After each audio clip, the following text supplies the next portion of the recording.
ভারতের ইতিহাসে বৃহৎ এবং শক্তিশালী সাম্রাজ্যের কথা উঠলেই মাথায় চলে আসে মৌর্য সাম্রাজ্যের কথা।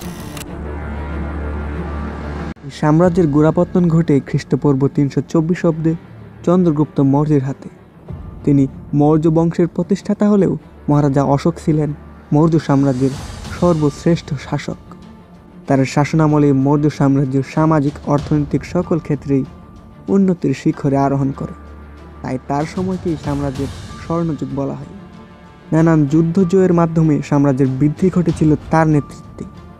তবে কলিঙ্গের যুদ্ধের ভয়াবহতা দেখে অশোক ভিতর থেকে ভেঙে পড়ে। ফলে একটি সময় অশোক বৌদ্ধ ধর্ম গ্রহণ করলে গোটা সাম্রাজ্যে অহিংসা এবং শান্তি প্রতিষ্ঠিত হয়। তবে অশোকের মৃত্যুর পর মৌর্য সাম্রাজ্যের উন্নতির অবসান ঘটে এবং সবশেষ খ্রিস্টপূর্ব 185 অব্দে মৌর্য সাম্রাজ্যের চূড়ান্ত পতন ঘটে।